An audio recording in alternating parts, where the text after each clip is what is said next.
Hey guys, it's me, Verlin, and it's 5:16 a.m. in the morning. I don't know if you're noticing a pattern here, but this is my normal, now my normal working hours. As you can see today, I have all the makeup and the lighting going on. I just recorded my video blog that will be out tomorrow, which is Wednesday. It's gonna be on STD awareness. So look out for that. This is STD awareness month. So yesterday I was talking about sexual harassment week, and now it's STD awareness month. It's a lot going on in April. I think it's also like poetry month, right? My favorite show, Tell Me More, has their poetry, their Twitter poetry. You can tweet. I think it's like hashtag TMM poetry. You can tweet a poem to them and they'll read it on air. See, I'm shouting out, tell me more on my vlog. These things are already very important. I thought that I would take some time today to talk about Lean In. I'm actually in the middle of reading Lean In by Sheryl Sandberg. I actually never said her name out loud, but I'm assuming that that's how you say it. Let me just look it up real quick, because sometimes when I see things, I can. Yeah, Sheryl Sandberg. And I find her book actually very useful. I know there's been a lot of criticism. So okay, first let me say that the reason I'm reading it is because I was invited to a book club that's happening next week, right? So before I left for India, yeah, I went to India. I was invited to this book club, and I decided, okay, well, let me start reading it, and so I want to go and be among women that I normally wouldn't hang out with.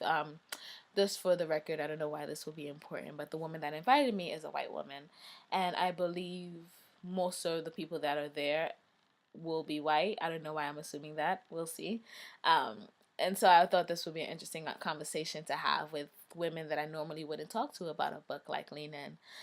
Most of the conversations that I have heard about it has been like from Tell Me More, right? And the criticism has been that, what does a single, okay, so her concept is that women need to be at the table. We don't leave before we leave, I think is one of her coined phrases, right? So if because women are always thinking about having kids, and that's like what we're made for, I guess, to a certain extent, right? Where our career is focused around that, so a lot of times we are already mapping out an exit strategy before we actually, get to reach our fullest potential, even before we have the child. And as a person just starting her career in a lot of sense, right? I'm not like I haven't been in the trenches, having to like step up and fight for myself to a certain extent. And so I'm reading her book as a new novice, and I'm like, wow, these are all interesting ideas. This is how I'm gonna become like Oprah, right? But I can definitely see how this will be annoying for a woman that is already mid-level to senior level, that maybe isn't where she isn't making the money she wants to make, and maybe is a single mother, and she's struggling and she's doing the best she can, and all you're making, and Cheryl is making it seem like, okay, all you have to do is lean in. And you would have been so much more successful, or you can be so much more successful. So I do understand why a lot of people take issue with a lot of her theories. And one of the things she says is that, basically she's making the argument that you need a husband, that a 50-50 relationship, in order to be successful and be a master in business. And I would say to that is that she grew up with that always being an option, and her always getting the message that is totally achievable for her, right? And I think that as a black woman, I'm constantly getting the message that I am unlovable, that it's going to be hard for me to find a man because I'm angry, I'm bitter, and, who is going to love me, right? And I think that, obviously those things are not true, and I don't believe them, and I don't walk around with those things in my spirit. But I think that she doesn't address the differences in the way messages are sent to people, right? She's making this, that's the message she always got because of her, let's say, privilege in life, and her class and her race, and all these things kind of make it easy for her to think these things were attainable. And even though, as a, she talks about a lot of the like, she talks about being called bossy, and that's definitely something that I have dealt with my entire life. Growing up, my parents always told this story, and she tells a similar story, and that's why I felt her on this, because my parents have always told this story that when I was like in daycare, I opened the door and I led all the kids. The babysitter was sleeping, and I opened the door and I led all the kids out into the hallway, and like we were gonna go. We were heading for the elevator. I don't know where I was. I was leading everyone to, and one of the parents was getting off the elevator, and he saw like all the kids like crawling. Those that can crawl were crawling. Those that can walk were walking to the elevator. And like that has always been the symbol of my existence within my family, that I was this like super fussy, super bossy child, right? And her argument is that if that would have happened to a young boy, he would have been called a leader. It would have been like affirmations, like those same stories would have been spun into a positive, as opposed to being spun into a negative in a sense, right? Although like a la Khalees, being bossy, being a boss is something that now we've kind of flipped into being good, right? But back then it was always like, I remember um, being like in fourth grade and like deciding who was gonna be in the singing group. Like I thought I was Brandy, and like me like basically kicking people off the island. And I've always been that chick, right? And so now that I'm older, you know, have I internalized those things to mean that I can't be a leader?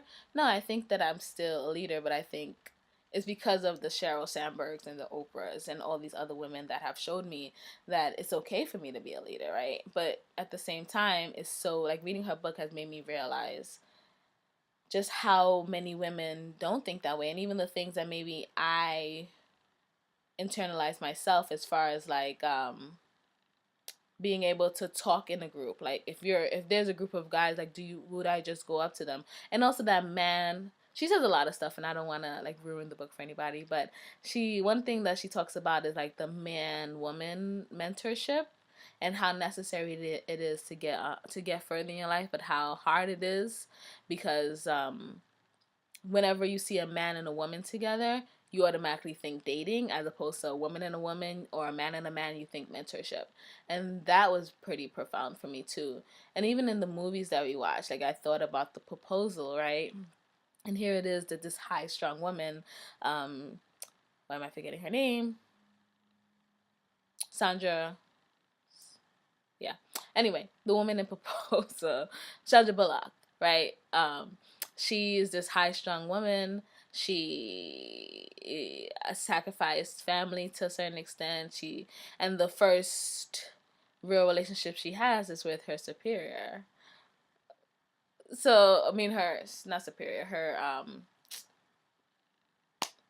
employee. I can't talk right now. I say all that to say that as a person just starting out, I'm getting a lot out of her book, and I'm very curious to see what this book club was going to lead, and what are going to be the different takes. One thing that I do think will be interesting to see whether the overcompensating will happen, because sometimes I think that like the women that, because I don't know if I want to have kids, right? I'm just figuring like 75% of me doesn't want to have kids. The only time that I do want to have kids is when I see like my niece is like sleeping, or like I'm on Facebook and I'm seeing all the cute pictures, and like some of my favorite people in the world are having babies now. And to a certain extent, I think that choosing or desiring to have a baby come out of your vagina is not a very rational thought, right? It's not something that I think I think should be a want. Just putting that out there. having something come out of your vagina should not be something that I'm yearning for. I don't think it should ever be. So I think that women that want that, sometimes I think are not sane. Sorry. But yes, I do think there is a level of like hormones. I think there's something going on. You know, you're not in your right mind to want that. And so to see so many women that I admire want that has been, you know, I'm 27, and to see so many women that I admire and I look up to want that has been kind of throwing me off, because again, like, this is not something that I normally thought that sane women wanted.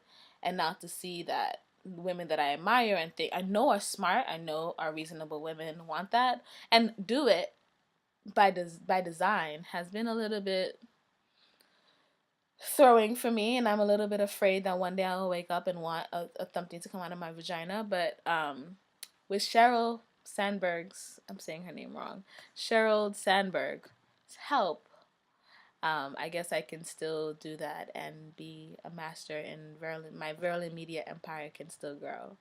I'm gonna stop now and go edit the video blog I just recorded. And I wanted this to be under 10 minutes, and it is now 11 minutes. So let me know what you think about Lean In. And if you want to do a book club with me, let me know. Maybe I could have this one that I was invited to, and maybe have another one with you guys. I would love that. A digital book club. Yeah, leave the comments below. And until next time, peace out.